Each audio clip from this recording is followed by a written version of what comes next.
Hey there, Josh here, founder of HR University and certified HR professional. In this video, I'll be talking about what an HR generalist does, their roles and responsibilities, as well as qualifications to become one.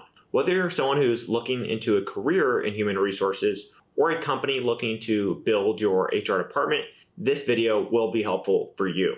But before we dive into the specifics, make sure to subscribe to our channel so whenever we post a new and insightful video like this one, you'll get notified. And that way you can always get great HR content from HR University. All right, let's go ahead and jump in. As the title suggests, an HR generalist is a person with a broad range of responsibilities instead of a specialized line of work. They're responsible for the day-to-day management of human resources operations, and the role is largely tactical, covering a wide range of functions, including recruitment, training, compensation, and benefits, and employee relations. An HR generalist usually reports directly to the HR manager. In some cases, also requires managing people under them, usually an HR assistant. Now let's dive deeper into each specific role. First is recruitment. Recruitment is a process that every employee goes through, and that's why people easily equate HR with recruitment.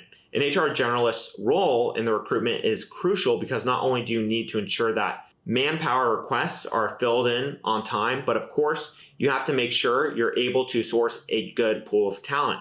Recruitment duties of the HR generalist usually start from sourcing candidates and then conducting screening interviews with these candidates. After shortlisting, you're also in charge of the administrative work regarding scheduling succeeding interviews with the hiring team. The HR generalist also helps by advising the hiring managers and helps in conducting background checks and reference checks of the shortlisted candidates. Then the HR generalist is responsible for putting together the employment offer and guiding the candidates through salary negotiations. An HR generalist's role in recruitment does not end yet once a candidate accepts the offer, because once a candidate gets hired, then they also have to focus on the onboarding process of the new employee, making sure that the new hire is acclimated well in the company. And once that new hire has been successfully onboarded, the HR generalist's work does continue, as they're also in charge of making sure that the company complies with all relevant laws concerning reporting and records retention of all employees. And even when an employee is about to leave the company, the HR generalist still has a role in conducting and analyzing exit interviews. The second role of the HR generalist is training.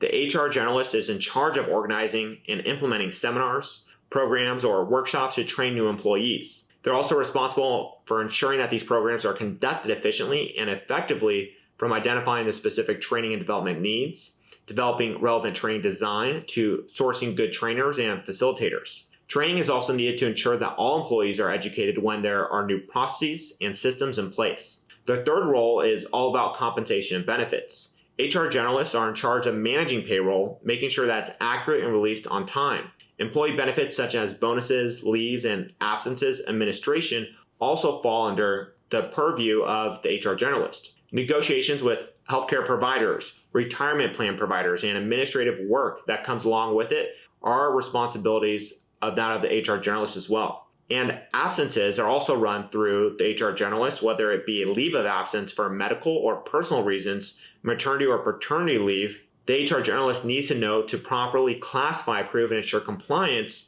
with government regulations when it comes to these different types of leave. Then the last one here, next to recruitment, this is the most visible task associated with being an HR generalist, which is employee relations. HR generalists should be an expert at fostering positive employer-employee relations, training both managers and direct reports on how to get feedback, how to avoid conflicts of interest, like having romantic relationships within the team. Also, when there are discrimination or harassment complaints, this is often reported to the HR generalist, who then conducts an investigation and has a say regarding how the company should proceed. The HR generalist then must have the knowledge and strong understanding of local laws and policies, especially for issues like sexual harassment, gender discrimination, age discrimination, race discrimination, and national origin discrimination claims. Aside from these issues under harassment and misconduct, investigations also fall under employee relations. Incidents of theft or violence are also cases that the HR generalist takes on to investigate. Next, under employee relations, is the development of performance improvement plans.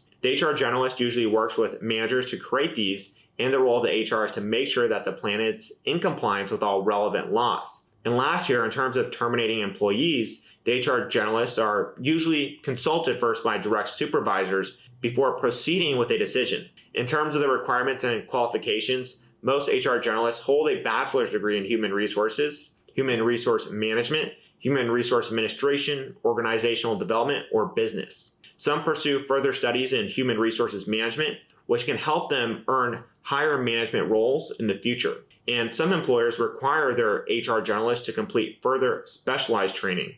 Those interested in this professional path may benefit from a range of courses, including courses in employment law, organization development and planning, compensation, employee relations, preventive labor relations, and workplace safety. A certification is not usually required to work as an HR generalist. However, of course, some workplaces prefer certified employees. And if you're an aspiring HR generalist, or if you're already an HR professional who just wants to brush up on your skills, you can go to HR University and check out our HR generalist certification there. And that's it. I hope you learned a lot about what it takes to become a successful HR generalist. And if you enjoyed the video, make sure to give it a thumbs up and subscribe to our channel so you can keep up to date with everything HR from HR University. Cheers.